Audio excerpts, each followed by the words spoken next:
Welcome बच्चों to the YouTube channel of Alpha Mendarda, जहां पर हम लोग आपके मोस्ट टाइम पे जो पेपर्स हैं उनके क्वेश्चंस को सॉल्व कर रहे हैं। इस वीडियो के अंदर हम चेक करने वाला है क्वेश्चन नंबर 32। देख लो आपको क्या बताना है और फिर अपन आंसर्स को लिखना स्टार्ट करते हैं। Define the electric power, find it formula and right it's SI unit. तीन चीजें आपको करनी है। पहला, इलेक्ट्रिक पावर जो है उसको डिफाइन कर दो। सेकंड चीज, उसका फॉर्मूला बना के दो। और लास्ट में हर एक फिजिकल क्वांटिटी का जो रहता है वो आपको यूनिट बताना है। और कैसा बताना है तो वो है एसआई वाला। कहां से स्टार्ट करते हैं? From the definition. क्या होती है डेफिनेशन? याद कर लो। अब इलेक्ट्रिक पावर को डिफाइन करने के आपके पास बहुत अलग अलग तरीके हैं। जो भी आप चाहो वो यहां पर डेफिनेशन लिख सकते हो। मेन कॉन्सेप्ट क्या है कि सर जी इलेक्ट्रिक पावर मतलब एक सेकंड में, एक सेकंड माने के यूनिट टाइम में कितनी इलेक्ट्रिकल एनर्जी जो है वो ट्रांसफर होती है। आप कह सकते हो the electrical energy transferred in unit time is known as the electrical power, या फिर तो इलेक्ट्रिक पावर। तो ये सबसे इजी डेफिनेशन बनता है जो कि आपको लिखना चाहिए और इससे आपका लॉजिक भी क्लियर हो जाता है। द इलेक्ट्रिकल एनर्जी, देखिए आपको लिखना पड़ेगा, खाली एनर्जी से काम नहीं चलेगा बिकॉज एनर्जी के तो बहुत टाइप होते हैं। चैप्टर हमारा कौन सा है? करंट वाला। तो इलेक्ट्रिकल एनर्जी पर्टिकुलरली बात करनी पड़ेगी। So the electrical energy transferred, जो ट्रांसफर होता है कितने टाइम में? एक सेकेंड में। The electrical energy transferred in unit time is called, इसको कहा जाता है, क्या कहा जाता है? पावर। और कौन सा पावर? तो इलेक्ट्रिकल पावर। अब अगर कुछ बच्चे चाहे तो वो रेट में लिख सकते हैं, the rate of electrical energy. ये भी आपका पावर ही होता है। रेट कहां पे लेना होता है? टाइम पे। अब यूनिट टाइम जो है उसको आप रेट के फॉर्म में भी कह सकते हो, लेकिन ये डेफिनेशन ज्यादा अच्छी है जिससे आपका लॉजिक भी फटाफट से ऐसा लाइट अप हो जाता है। पहली चीज मैंने बता दी है। सेकंड पे आते हैं क्या? पावर का फॉर्मूला। अब फिजिक्स के अंदर हर एक फॉर्मूला बनता है, कहां से बनता है? From the definition.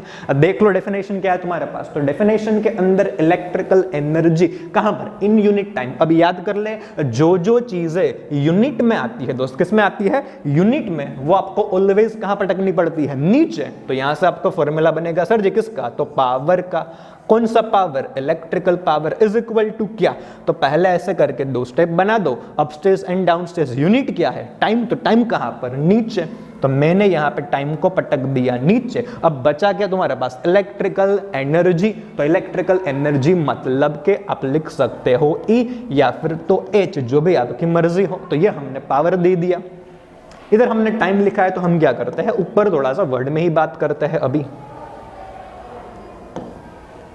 अच्छा, इलेक्ट्रिकल। चलिए, तो यहां पर अपन ऊपर लिखने वाला है एनर्जी। अब ये वर्ड्स में तो आपको फॉर्मूला हो गया। अब किस में चेंज मारता है? सिंबल में। चलिए, सिंबल के अंदर फॉर्मूला क्या लिखा जा सकता है? तो सिंबल के अंदर आपका जो फॉर्मूला है वो बनेगा power P is equal to energy का सिंबल H भी चलता है, E भी चलता है, और कभी कभार यहाँ पे वर्ग भी आ जाता है, लेकिन इस बार हम एनर्जी पर ही रहने वाले हैं। टाइम मतलब T। तो आपको फॉर्मूला मिल गया P is equal to E बटे T। अब थर्ड किस पे जाना था हमको? तो हमें निकालना था उसका यूनिट।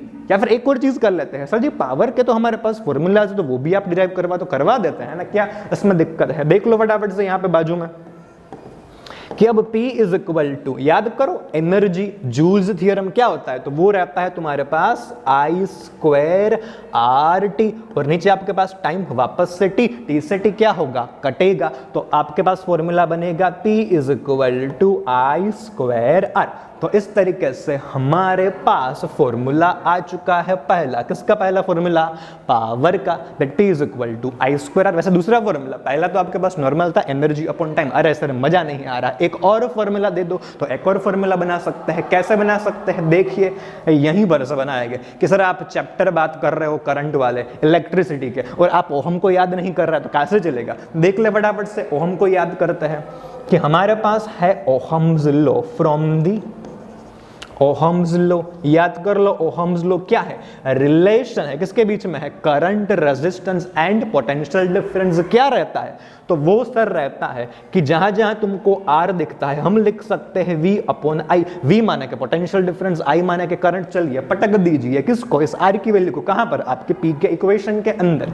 तो नेक्स्ट आपके पास पॉइंट बनेगा that P is equal to I square को कोई परेशान नहीं करेगा। हटा दो रेजिस्टेंस को, क्या लाओगे V, और नीचे आपके पास आ जाएगा यहाँ पे करंट I। अरे सर I से I कटेगा तो काट दो, लास्ट में देख ले क्या बचेगा, तो एक I बचेगा और उसके साथ में एक V बचेगा। तो ये भी आपके पास एक फॉर्मूला है किसका, इलेक्ट्रिक पावर का, that power P is equal to V multiply by I। एक आपने मेन फॉर्मूला दिया फ्रॉम द डेफिनेशन, सेकंड आपने फॉर्मूला दिया डेरिवेशन की मदद से, और आपने एक्स्ट्रा एक फॉर्मूला और यहाँ पर चिपका दिया है। अब किस पे आ जाते हैं, याद कर लो, यूनिट की बात करनी थी। अब यूनिट में आपको याद होना चाहिए वैसा कि पावर का जो यूनिट है वो क्या रहेगा तुम्हारे पास। तो नॉर्मली आप चाहो तो फ्रॉम द डेफिनेशन जूल पर सेकंड लिख सकते हो। तो पहले तो वो लिखेगा अपन कि from the definition, from the क्या बेटा, डेफिनेशन जो भी आपने पढ़ी है, तो वहां से आपका क्या बनेगा, ऊपर एनर्जी मतलब जूल, नीचे टाइम मतलब सेकंड। तो पहला यूनिट बनता है तुम्हारे लिए जूल पर सेकंड।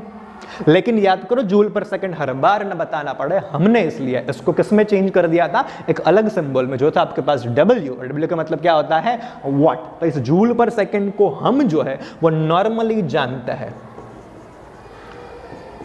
किस तरीके से जानते हैं, तो एज अ वॉट, और वोट माने के W। तो आपका जो SI यूनिट है जो ज्यादा यूज होता है, जो स्टैंडर्ड यूनिट है वो रहता है वॉट, और पीछे आप लिख सकते हो W। तो इस तरीके से हमने क्या क्या किया, हर एक चीज के बारे में बात कर ली। कौन कौन सी हर एक चीज, तो पहले डेफिनेशन की बात की थी, फिर हमने किसकी बात की थी, फॉर्मूलाज की, और लास्ट में हमने किस पे बात कर दी, तो यूनिट पे। तो इस तरीके से आपका पूरा का पूरा क्वेश्चन देख लो, जो जो तुमको पूछा था वो हर एक चीज आपको बतानी थी, हर एक चीज हमने बता दी। आप अच्छे से लिख लेना तो आपको पूरे मार्क्स 100% मिल जाएगा। That's it.